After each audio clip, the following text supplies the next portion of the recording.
ஒரு mixie sir எடுத்துக்கோங்க. நம்ம தேங்காய் சாந்து இதெல்லாம் மசாலாலாம் ரெடி பண்ணிடலாம். தேங்காய் 1 கப்பு துருவனதை எடுத்து வச்சிருக்கேன், அதில் சேர்த்துக்கலாம்.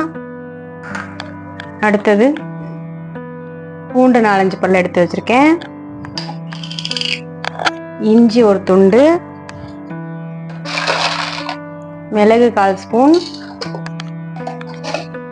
ஜீரகம் 1/4 ஸ்பூன், கசகசா 1/4 ஸ்பூன், சோம்பு 1/4 ஸ்பூன், 2 ஏலக்காய், ஒரு பட்டை, 3 கிராம்பு, 1 ஸ்பூன் மல்லி. வெங்காயம், சின்ன வெங்காயம் இருந்தால் நீங்கள் ஒரு 2-3 இது சேர்த்துக்கோங்க உரிச்சு. நான் பெரிய வெங்காயம் இருக்கிறதுனால ஒரு பாதி, ஒரு 1/4 சேர்த்து அரிஞ்சு இந்த மாதிரி சேர்த்துக்கிறேன். இதை தண்ணி கொஞ்சம் சேர்த்து ஃபைன் பேஸ்ட்டாக அரைச்சிட்டு வந்துடலாம். நல்லா அரைச்சாச்சு பாருங்கள். இதை ஒரு பாத்திரத்தில் எடுத்து வச்சுக்கோங்க.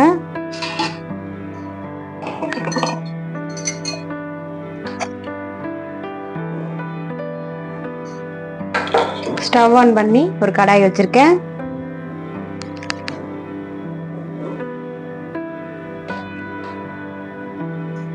தேவையான அளவு ஆயில் விட்டுக்கலாம்.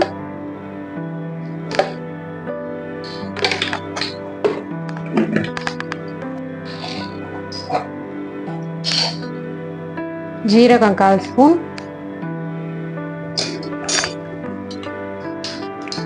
கடுகு உளுத்தம் பருப்பு 1/4 ஸ்பூன்,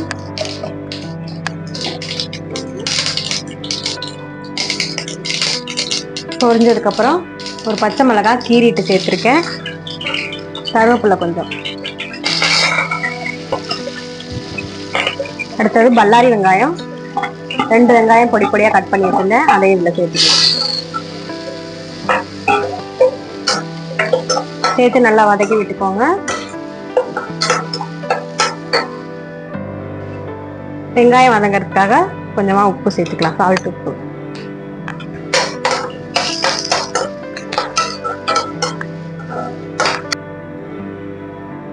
ரெண்டு தக்காளி மிக்சி ஜாரில் வச்சு அரைச்சி எடுத்துட்டு வந்துடலாம். வெங்காயம் நல்லா வதங்கிடுச்சு. இந்த ஸ்டேஜில் நம்ம மிக்சியில் அரைச்சிட்டு வந்த தக்காளியை சேர்த்துக்கலாம். இதையும் சேர்த்து நல்லா வதக்கி விட்டுக்கோங்க.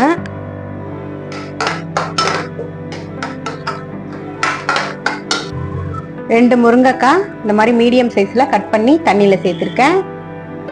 இந்த டைமில் பனிக்காய் தான் நமக்கு கிடைக்கும், அதனால் நான் அது கருப்பாக இருக்கும், தோலை லைட்டாக எடுத்துட்டு நான் சேர்த்துருக்கேன்.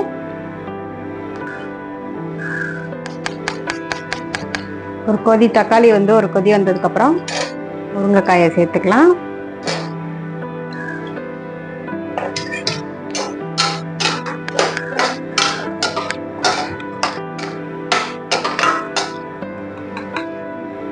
மஞ்சள் தூள் 1/4 ஸ்பூன், தனி மிளகாய் தூள் 2 ஸ்பூன், சால்ட் உப்பு தேவையான அளவு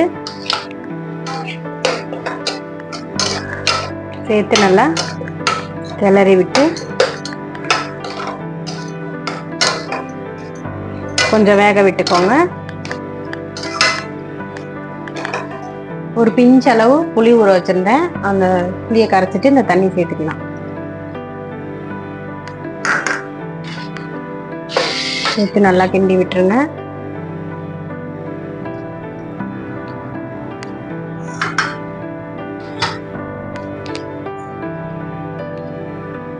தேங்காய் சாந்து அரைச்சி வச்சதை தண்ணி சேர்க்காம கெட்டியாவே இதில் சேர்த்துக்கலாம்.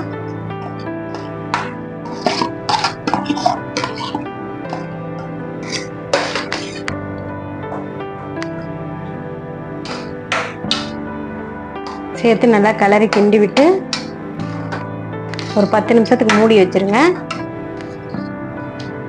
நமக்கு இந்த கிரேவி நல்லா கொதிச்சு முருங்கைக்காலாம் வெந்து எண்ணெய் பிரிஞ்சு வந்ததுக்கப்புறம் நம்ம பார்க்கலாம்.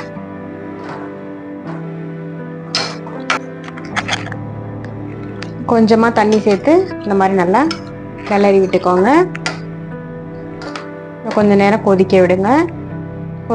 கொதிக்க விட்டு இன்னும் கொஞ்சம் கிரேவி பதத்துக்கு வந்ததுக்கப்புறம் நம்ம இறக்கிடலாம்.